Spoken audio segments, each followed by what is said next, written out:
Ngunit habang gagawa na sana si Lin Xuan ng galaw, isang figure ang pumutok sa kalangitan mula sa likod ng bundok, sinamahan ng isang malaking boses, Junior. Hindi ito isang lugar kung saan maaari kang maging ligaw. Nang marinig ang boses na ito, lumingon ang iba pang mga elders at tuwang-tuwa. Ang matandang ancestor. Lumabas na ang matandang ancestor mula sa seclusion. Napakagaling. Naligtas tayo. Tumangala si Lin Xuan. Ang aura na ito ay hindi mahina, ngunit malayo pa rin ito sa Elder Lu sa kanyang rurok. Dahil matanda ka na, mamatay ka na lang sa mataas na langit. Sa mataas na kalangitan, isang matanda na may puting buhok at balbas ang umisi nang marinig ang mga salita ni Lin Xuan. Ako ang matandang ancestor ng Blood Spirit Immortal Sect. Ngayon, 1,000 taong gulang na. Ngayon, nilalampasan ko ang aking tribulation upang pumasok sa Earth Immortal Realm. Sa sandaling bumaba ang kanyang mga salita, isang bolt of lightning ang tumama sa kanya ng direkta mula sa langit, agad na sinundan ng di mabilang na iba pang mga lightning strikes. Medyo nagulat si Lin Xuan. Sinusubukan ba ng matandang geyser na ito na gamitin ang di mabilang na buhay ng mga mortal na nilalang upang labanan ang mga batas ng Heavenly Dao at lusutan ang mga pagkakabuhol? Ngunit bakit parang medyo mahina ang Heavenly Lightning na ito? Kaya, pumunta ako sa Mortal Realm para sa aking sariling Immortal Tribulation. Medyo overreaction ba iyon? Nang lumipas ang isang alon ng Heavenly Tribulation, medyo naguluhan ang grupo ng mga Immortal Elders sa ibaba. Bakit may isa pang ulap? Hindi ba't lumipas na ang Heavenly Tribulation ng matandang ancestor? Hindi. Hindi ang Earth Immortal Heavenly Tribulation. Ito ang Heavenly Tribulation ng batang ito. Tumangala si Lin Xuan sa langit at naisip sa sarili niya, kung makakaya ko ang Lightning Tribulation na ito, maaari akong maging isang immortal. Kung iyon talaga ang kaso, hindi masama. Kung alam ko lang na ang paglampas sa tribulation upang maging isang immortal ay nangangahulugang maaari akong umakyat at umalis sa mundong ito ng mas maaga, kung gayon ay mauunawaan ko ang lahat mula sa aking master ng mas maaga. Nang makita ang makakapal na madilim na ulap, unti-unting namutla ang mga mukha ng mga elders na iyon. Mukhang isang mas malaking heavenly lightning ang malapit ng bumaba. Lahat, tumakbo. Ang batang ito ay talagang naglakas loob na lampasan ang tribulation sa oras na ito. Marahil ay humihingi siya ng kamatayan. Oo, pinakamabuti kung mamatay siya. Ngunit ito ba ang heavenly tribulation na kailangan mong harapin upang makarating sa Earth Immortal? Ang matandang geyser na si Lu noong nakaraan ay hindi man lang nakitungo sa isa, di ba? Tanga ka. Noong nakaraan, ang matandang patpat na si Lu ay kumain ng isang immortal fruit at ang batang si Lin Xuan ay mabilis na pinabilis ang kanyang cultivation. Bago pa man bumaba ang Heavenly Tribulation, ito ay isang tama na ng lakas ng mga batas ng Heaven and Earth. Hindi mo ba iyon naramdaman noon? Ang matandang tanga na si Lu ay lumusot ng 3 antas ng tuwid, tinatakot ang lakas ng mga batas. Kung hindi, kung siya lang ang sumire sa mga restriction sa pamamagitan ng mga trick, ang Heavenly daw ang unang magsasabi, hindi maaari. At kaya, isang kakaibang eksena ang naganap sa itaas ng Chuazong. Si Lin Xuan at ang matandang ancestor ng Blood Spirit Immortal Sect ay sabay-sabay na dumadaan sa kanilang mga tribulations. Ang lakas ng Thunder Tribulations ay hindi lang isa dagdag 1 = 2, ngunit kapag nagbanggaan ang dalawang Thunder Tribulations, ito ay exponential. Ang matandang ancestor ng Blood Spirit Immortal Sect ay hindi napigilan na sumigaw ng miserable. Samantala, si Lin Xuan, na nasa bukas na Mystery Realm pa rin, ay nakatayo lang doon. Nang kalmado, humaharap sa kanyang tribulation. Ang Thundering Tribulation ay tumatama ng mas at mas baliw, ngunit si Lin Xuan, na protektado ng Violet Cauldron, ay hindi man lang nagkaroon ng galos, na hindi napigilan ni Lin Xuan na magulat. Medyo sobrang lakas ba ang Violet Cauldron na ito? Hindi mo alam ang sakit hanggat mayroon kang may kukumpara. Ang matandang lalaking iyon ay halos nakatiis lang ng 8 purple lightning strikes at nahihirapan na siya ng husto, habang ang Zunwang Cauldron ay nakatiis na ng higit sa 1,000. Ngunit kung aasa lang ako sa magic weapon na ibinigay sa akin ng master, paano ako naiiba sa isang anak ni mama? Kung patuloy akong magtatago sa likod ng magic weapon na ibinigay sa akin ng master, paano ko kailanman makukuha ang pag-aproba ng malaking boss sa likod ng master? Naisip ito, hindi siya nag-atubiling ibalik ang Zunwang Cauldron sa kanyang katawan, matapang na piniling harapin ang unang Purple Lightning Strike.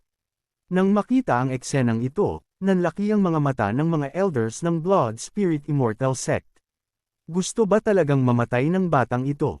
Kailangan mo lang magpakitang gilas at ngayon, mamamatay ka na. At hindi mo masisisi ang iba.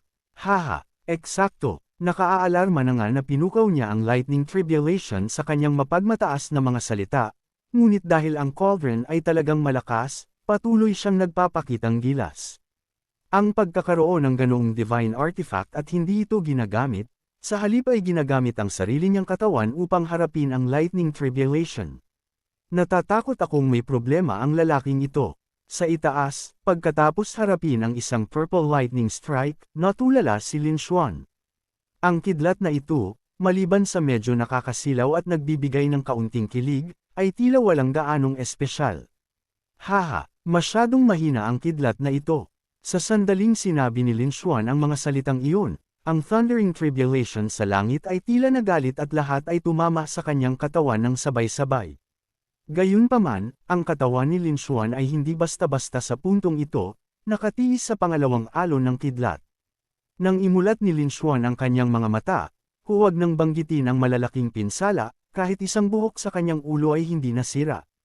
Hindi nagtagal, ang Lightning Tribulation ng matandang ancestor ng Blood Spirit Immortal Sect ay sa wakas ay nawala.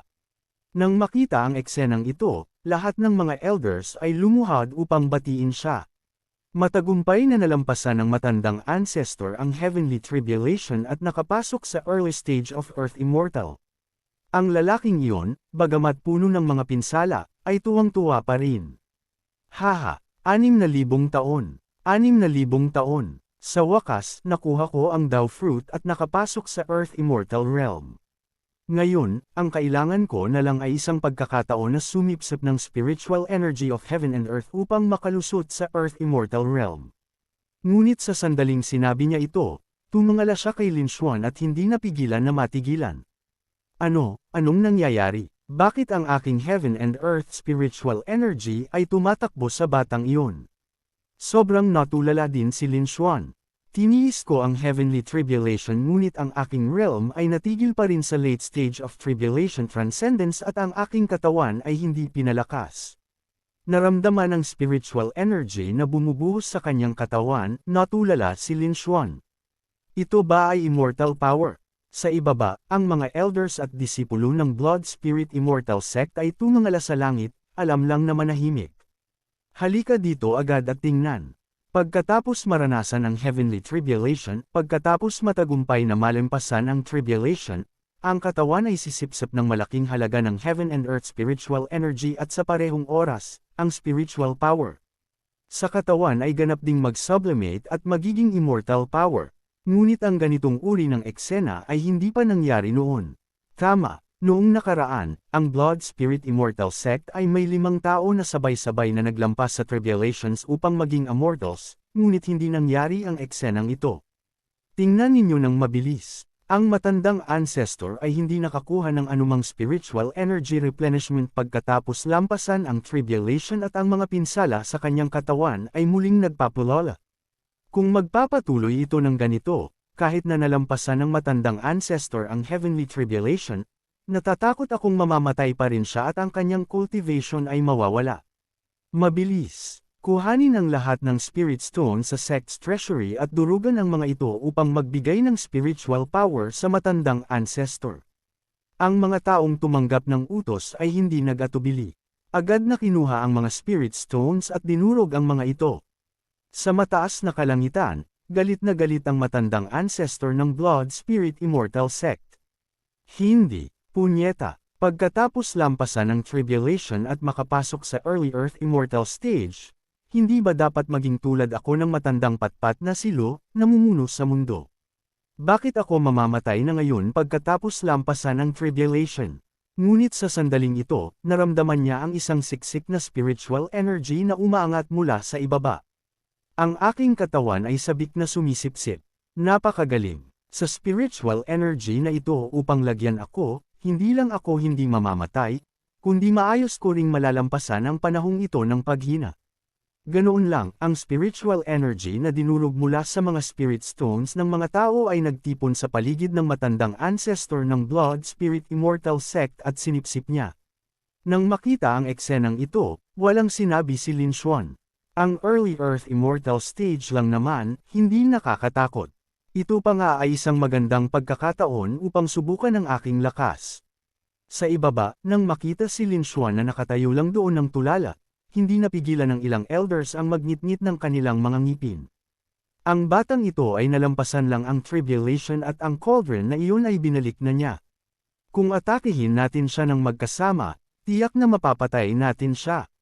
Tama, kung hindi natin aalisin ang taong ito, tiyak na magiging malaking kalamidad siya sa hinaharap. Ay, hindi. Tingnan ninyo, makikita na ang spiritual energy na dinurog ng mga taong iyon, na orihinal na nagtitipon sa paligid ng kanilang matandang ancestor, ay hinihigop patungo kay Lin Xuan. Ito ay nagdulot ng pagkalito sa mga elders ng Blood Spirit Immortal Sect. Ano? Paano ito posible? Hindi maaari. Gaano man karaming spirit stones ang durugan natin, gaano man karaming spiritual energy ang ilabas natin, lahat ito ay nagtitipon sa batang iyon. Kumunat ang sulok ng bibig ni Lin Xuan at muli siyang pumikit. Napakagaling. Ngayon, ang lakas sa aking katawan ay ilang beses na mas malakas kaysa dati. Maliban sa hindi ganap na matagumpay ang Tribulation Transcendence, lahat ng iba pa ay naging maayos ng lubos. Ang spiritual power sa aking katawan ay tumataas. Ang mga elders ng Blood Spirit Immortal Sect ay walang masabi sa puntong ito. Lahat sila ay lumipad sa ere, nagpapakawala ng spiritual energy ng direkta sa katawan ng kanilang matandang ancestor. Old Ancestor, ang batang ito ay masyadong masama. Ito na lang ang kaya naming gawin ngayon. Ang matandang ancestor ng Blood Spirit Immortal Sect ay lubos ding walang magawa. Wala nang ibang paraan. Ito na lang ang kaya nating gawin. Pagkatapos ng isang shinshen, ang buhok ng matandang ancestor ng Blood Spirit Immortal Sect ay muling naging itim, at siya ay ganap ng nakabawi sa kanyang rurok na estado. Naramdaman ang lakas sa kanyang katawan, tumangala siya sa langit at tumawa ng malakas. Sa wakas, isang malaking tagumpay. Umangat na ako sa Earth Immortal Stage. Ang karamihan, nang makita ito, ay agad na lumuhad at nagbigay galang, binabati siya. Pagbati, Old Ancestor, sa pagpasok sa Earth Immortal Realm. Ang mga mata ng matandang ancestor ng Blood Spirit Immortal Sect ay nag-apoy sa galit at tinitigan niya si Lin Xuan. Bago ko sakupin ang Yuan Realm na ito, kailangan ko munang harapin ang batang iyon. Si Lin Xuan ay hindi lamang hindi natakot, kundi ngumisi rin.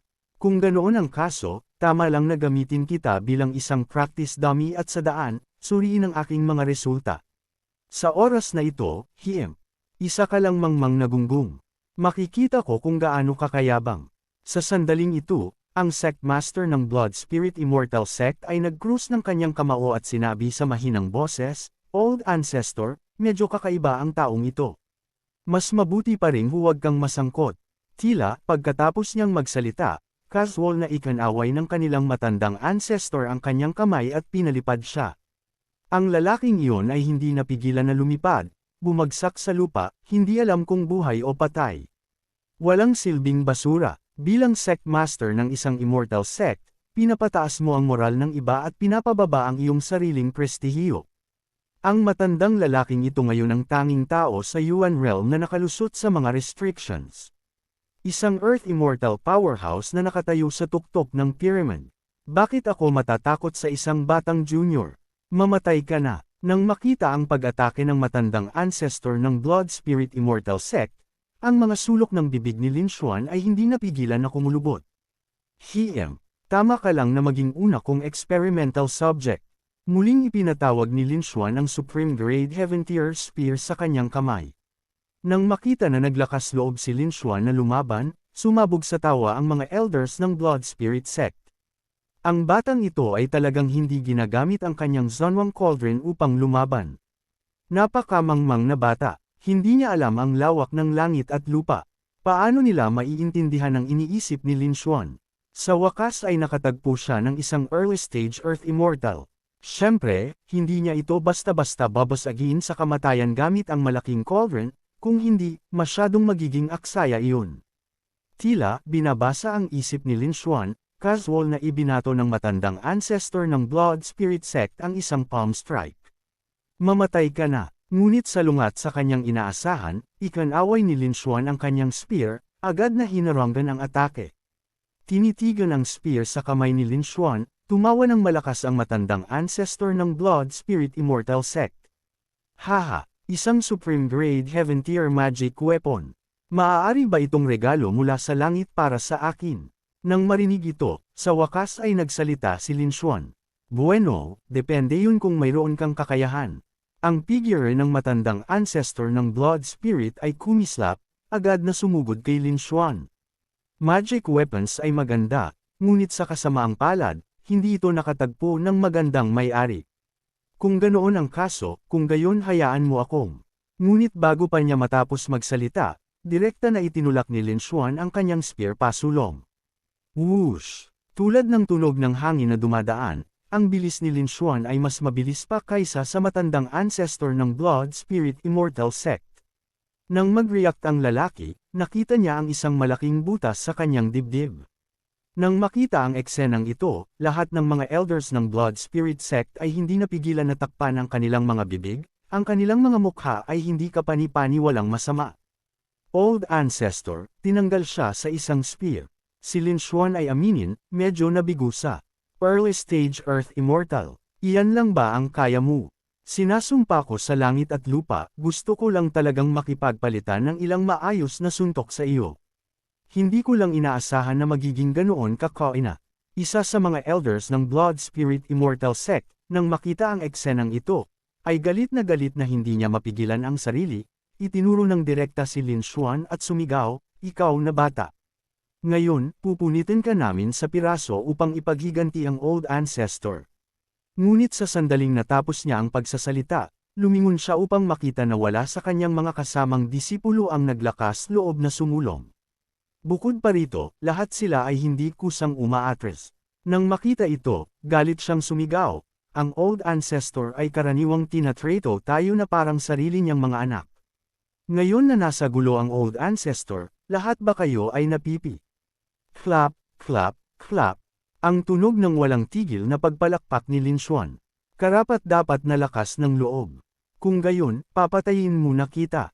Pagkatapos, sinubukan pa rin ng lalaking iyon na kumbonsihin ang kanyang mga kasamang disipulo. Marahil ay naubos niya ang maraming energy nang pinatay niya ang Old Ancestor kanina.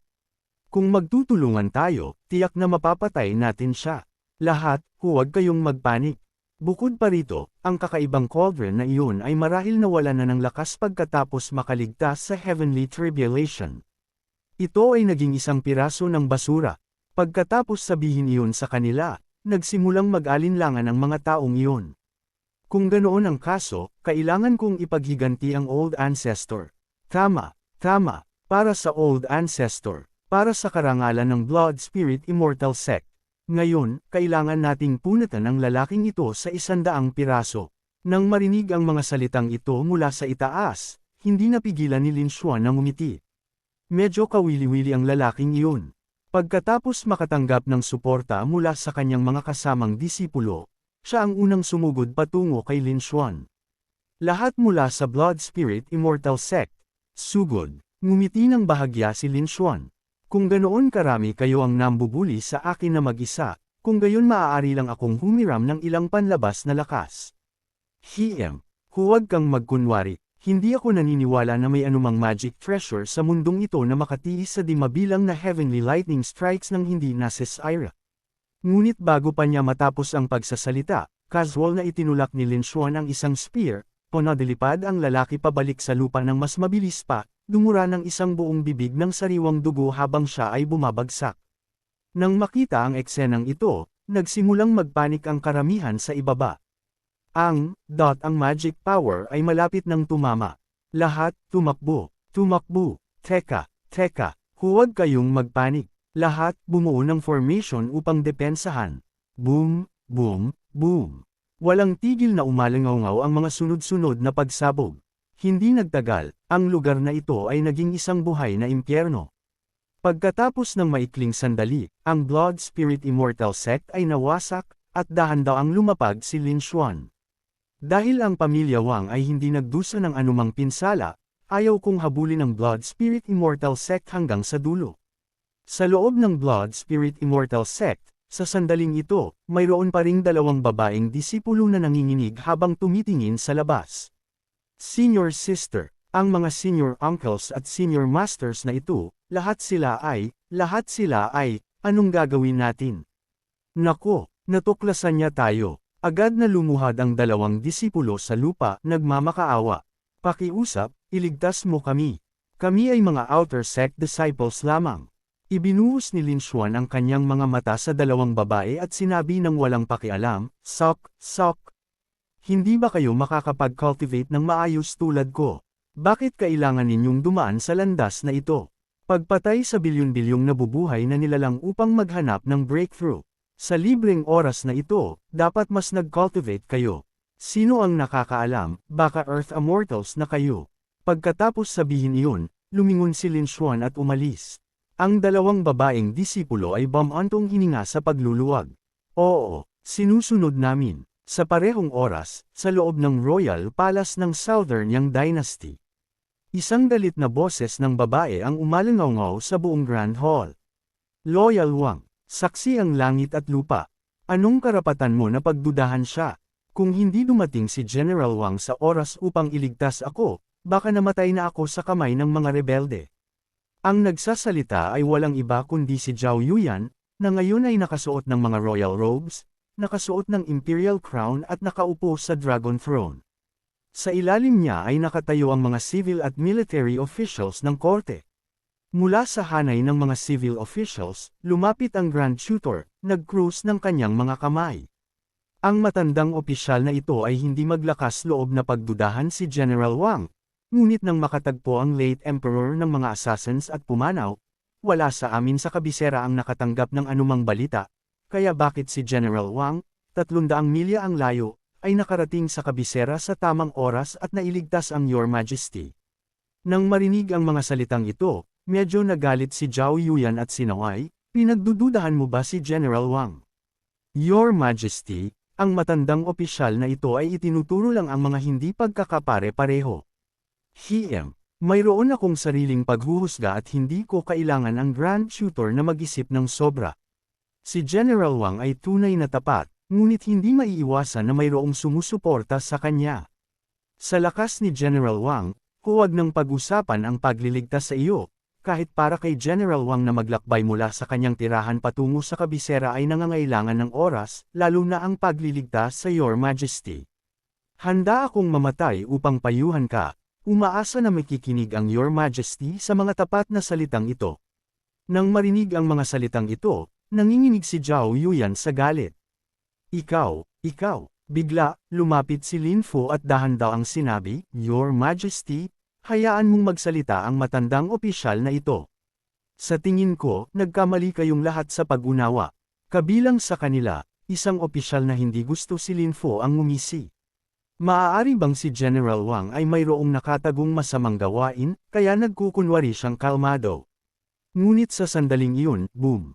Isang nakakabingi na tunog ang pumutok at isang napakalakas na presyon ang kumalat mula sa labas ng Palace Hall. Ang mga tao sa loob, naramdaman ang presyong ito, ay naguluhan. Ganoon kalakas na presyon. Sino sa mundo iyon? Si Lin Xuan, nakararating lang, nakita ang eksenang ito. Dahan-dahan siyang pumasok sa Palace Hall at kalmadong sinabi, "Father, hayaan mo akong magsalita." Nang marinig ang boses, masayang lumingon si Lin Fu upang tingnan. Si Zhao Yuyan, na nakaupo sa throne, ay tuwang-tuwa rin. Nang makita ang bagong dating, ang mga mukha ng mga civil at military officials sa korte ay nagbago ng malaki. "Ikaw, si Lin Xuan," dahan-dahang lumapit si Lin Xuan. "Naalala niyo pa ako? Masaya ako tungkol doon. Ngunit ang pamilya Wang ay sikat sa pagiging protective. Kanina lang, ang inyong pag-uugali ng pagtatanong sa aking ama ay labis na nagpalungkot sa akin." Nang marinig ang mga salitang ito, ang Grand Tutor na nagsalita kanina ay nanginginig. Itinuro si Lin Xuan. Ikaw, huwag kang lumapit. Ngumiti si Lin Xuan. Kung mayroon kang anumang tanong, Grand Tutor, maaari mo itong ilabas. Baka hindi ako sumagot, ngunit ang resulta ay tiyak na magpapasya sa iyo. Naramdaman ng Grand Tutor ang presyon na nagmumula sa katawan ni Lin Xuan at hindi napigilan na umatras. Ilang opisyal ang agad na lumapit upang suportahan siya. Grand Tutor, mag-ingat. Huwag kang magalit. Tinitigan ng Grand Tutor si Lin Xuan at nagnitngit ng kanyang ngipin. Bagamat ikaw ay isang late-stage transformation god, ikaw ay talagang napakalakas. Ngunit iyon ay limitado lang sa Southern Yang.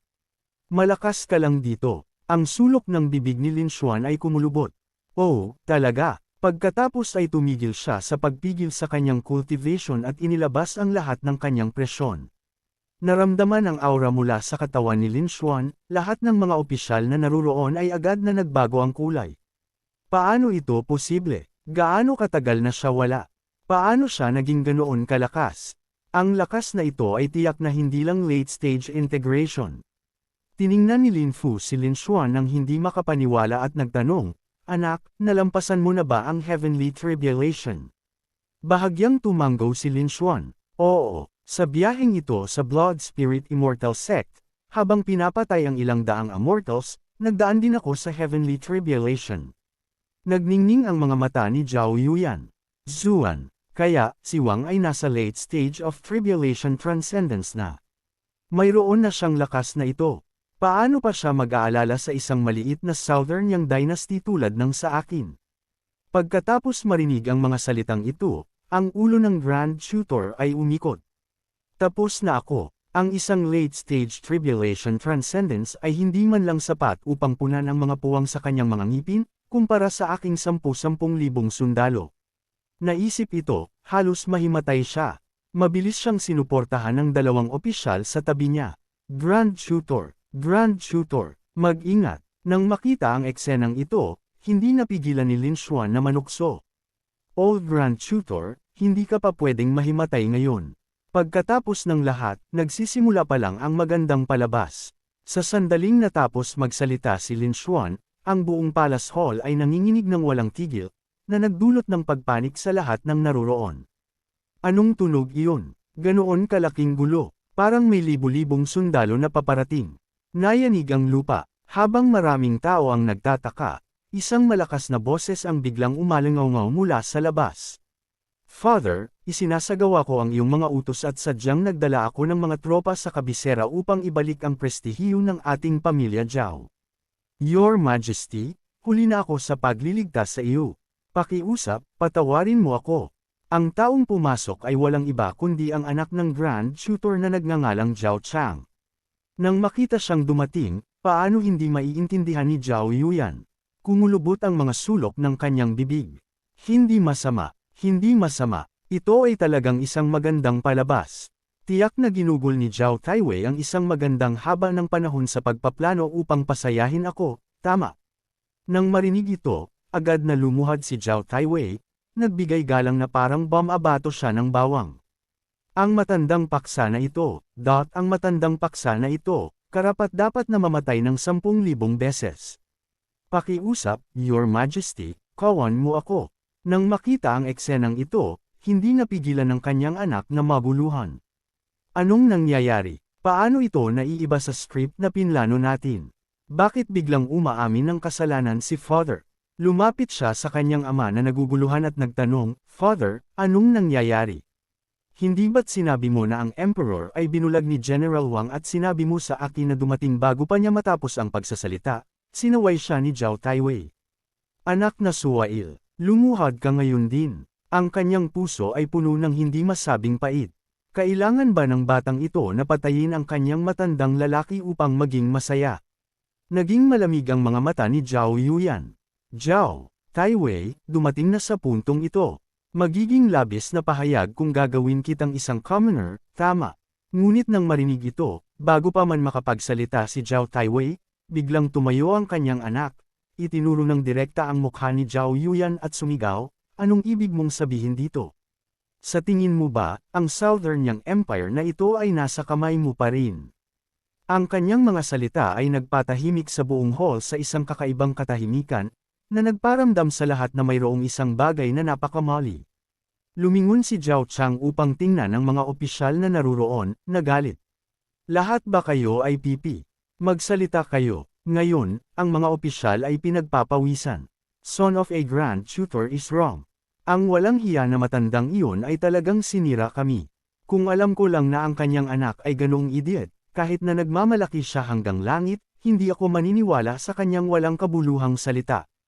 Nang makita na lahat ay tahimik, itinuro ni Zhao Chang si Lin Xuan at sumigaw, "Bata! Halika dito, patayin mo si Lin Fu para sa akin at gagawin kitang Viscount." Natulala rin si Lin Xuan. Itinuro ang kanyang sarili at nagtanong, "Ako?" Hindi niya napigilan na sumambulat sa tawa. "Punyeta, nagdulot ng ganoong kalaking gulo at isang Viscounty lang ang iniaalok mo sa akin. Masyadong matipid iyan." Nang marinig ito, nanginginig si Zhao Chang sa galit, ang kanyang nascent soul realm cultivation aura ay nagliliyab palabas. "Bata, gusto mo nang mamatay." Bago pa siya makapag-atake, pinigilan siya ni Zhao Taiwei. "Tama na, Zhao Chang." Bago pa siya makapagsabi ng anumang iba pa, sumigaw si Zhao Yuyan. "Zhao Taiwei, nagplano ka na agawin ang throne at ngayon, ang ebidensya ay hindi matatawaran. Ano pa ang masasabi mo?" Nanginginig si Zhao Taiwei at ibinaba ang kanyang ulo, hindi naglakas loob na magsalita ng isa pang salita. Sinampal ni Zhao Yuyan ang Dragon Throne, sumisigaw, "Kunin sila." Imbestigahan ng mastermind sa likod ng mga kaganapan ngayon ng lubusan at anuman ang kanilang katayuan, patayin silang lahat. Salamat po sa panunood.